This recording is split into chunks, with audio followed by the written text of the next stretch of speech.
And little Ray said, oh, that's not such a bad face.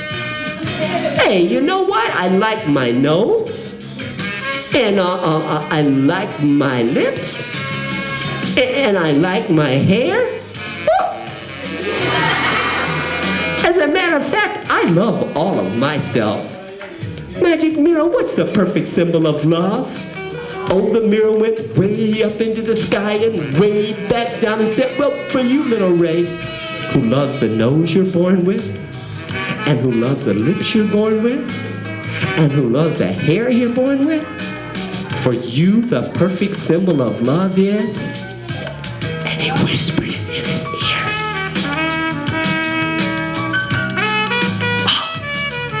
Oh, he was so excited. He ran over to the queen. Come on, Ray. He jumped up and down. He said, Mom, guess what? I got the perfect symbol. I got it. Guess what? I'm going to be the king. Guess what? It's I forgot. Ray, you forgot. You can't forget. Wait a minute. I bet one of the kids in the audience knows. I'll give you a hint. You draw it on your Valentine's Day card. What? A heart? Oh my gosh, when Queen Juliana heard it was a heart, she jumped all the way to the tall tower, and she went and stood up on the tall tower, and she looked out over the kingdom and she said, yes, my son, the perfect symbol of love is a heart. Because a heart means that you love all of yourself. And if you love all of yourself, you'll certainly love all the people. And that's how Ray came to sit on the throne. Have a seat here. And everybody said, hooray, King Ray! Give Ray a big round of applause. Thank you, Ray. Give the old queen a big round of applause, too. All right, good. Well, somebody else. No, this is Mary Elena. All right, Mary Elena is about 7. And after Mary Elena, one of my favorite puppets under here, this puppet, I dropped him once, and his head smashed into almost 25 pieces. But guess what? I put him back together. He's got a headache, but he's fine. There's Roscoe. Boy, he had a rough time, yeah. After Roscoe, there is Lila, okay? And after Lila, Roscoe is about 19. Lila is about 10. After Lila, there's Porgy, all right? There's Porgy. And he's another very old puppet. He's about 15 years old. After Porgy, there is Paris Model. Paris Model's 12, all right then. And then here's Jose. Jose is 9. And then after Jose, there's a little ballerina here. And that's Veronica, all right? And after Veronica, there's Blaze, all right? Look at that haircut, huh? After Blaze, there, who's under here next? That's Savannah under there. There's Savannah. And after Savannah, here is none other than, I call him the troublemaker. The troublemaker under here is Arthur. I don't want to come out. Did he say he doesn't want to come out? Yeah. That's what he said. I don't care whether or not you want to come out. You don't have a choice. It's time to do the puppet show. I don't want to come out. Okay, what should I do? Just take it off anyway? Yeah. He's obviously in a bad mood. He said he doesn't want to come out. Who cares? Who cares? All right, you know what? I care, and I'm not gonna, you brave enough to take it off? You brave? You said, come on, take it off then. The puppet's in a bad mood. This kid said he's brave enough to take it off. Wait a minute, what's your name, kid? Huh? Daniel. Daniel?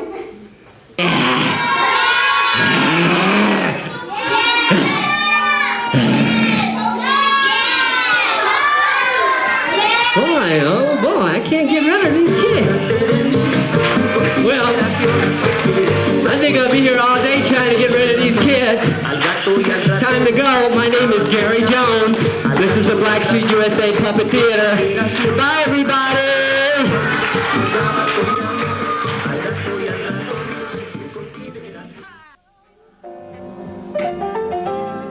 There are millions of boys and girls who are just gifted back with a soul intact, and that's a fact.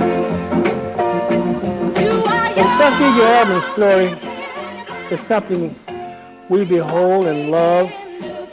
We have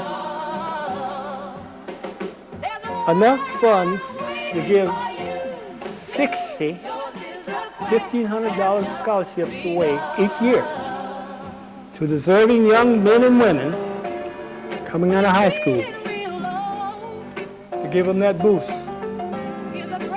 And we tell them, look for those grants. The government throws away close to $6 million a year in grants unused.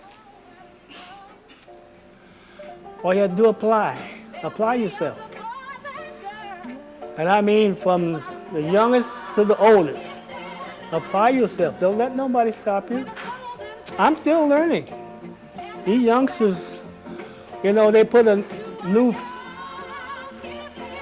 ring around the dances now. We used to do some of the same dances, but not as much gyration.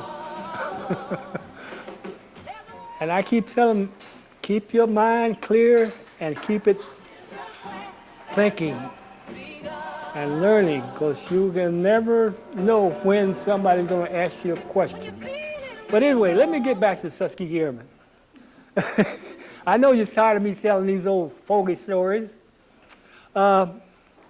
I'm here to tell you about the Tuskegee Airmen when I came about. This gentleman here is Colonel B.O. Davis. He was our lifeline. He was our commanding officer. He was the West Point man who graduated in 1936 from West Point, and for 4 years, nobody spoke to him because of segregation. This gentleman here, General Chappie James, Daniel Chappie James. He was the first black four-star general in the military. He played the system, but he got what he wanted. Unfortunately, he died 28 days after he retired. We miss him. This statue we put at the Air Force Academy in 1988. Why? Because we want all Americans who visit that academy know that black men did something to help save this country. This monument is at the Air Force Honor Court in Dayton, Ohio. We put that there for the same reason. These are some of the planes we flew. P-40, P-51, the B-25. We also flew the P-39 and the P-47. When I graduated from cadets, I was 22 years old in 1944. You see, the thing about us, most of us had a degree or going to get out of the degree before they even let us in. Our counterparts went in out of high school. That was the difference.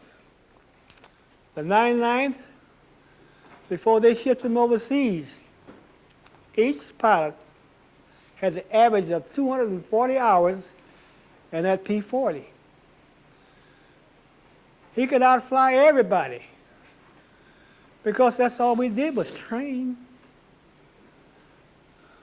I mean, whatever you're doing, if you do it constantly over and over for 2 years, you're an expert. Whatever you're doing. But get your education. Do that for 2, 4, 6, 8, 10 years. You'll be an expert. I was with the 477 Bomber Group, 617th Squadron.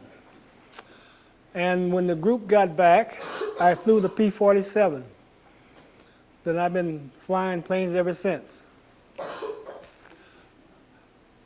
99th was the first group, 332nd was the second group, the 477 was the third group, then the 477 Composite was the fourth group. That was the group that was supposed to go to the South Pacific when Max said, send me everything over here that could fly, throw a bucket of carry rock. And they dropped the bomb and stopped us. They dropped the pill. And Harry said, I'm not going to let any more of my kids get killed. It was a hard lesson to learn, but he was a man of integrity. He believed in the fate of the United States. And believe it or not, he did more for civil rights than a whole lot of people realizing. He was the one that said, if you can't stand the heat, get out of the kitchen. And that's it. The buck stopped here. And he meant that. He was the top dog, and whatever he said, he meant it. When they put me out, I was one of the ones in this. They put me out and wouldn't let me get back in. Why? Because segregation. You don't have to worry about it nowadays.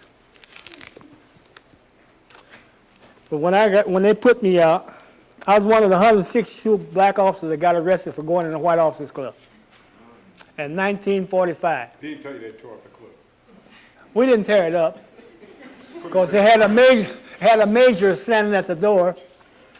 And when you walked in the door, it said, Mister, you're not supposed to come in here. He said, why not? This is my club. He said, no, it's off limits to you. He said, well, I'm going in anyway. He said, no, you're not. You're going back to the barracks under house arrest. We popped to and saluted him, said, yes, sir, and walked out. 162 of us. When the War Department heard about that, what the hell's going on down there in that new base? All hell broke loose. In the end, Colonel Settleway was shipped out. Colonel Davis and his command was sit right down on us. We're all black again. That was the good part. And that's the way we ended up. In 1948, President Truman issued an edict. Said, we will desegregate the armed services. It took them about 5, 6 years to do it, but they did it. Book here, it's got more information about those generals than any book on the earth. We went down to archives and got all their saying. You know, all long-distance calls from the generals were recorded. They didn't know it. And they spoke offhand about everything. One thing they spoke about it was, you know, we're getting ready to send them overseas. What shall we give them?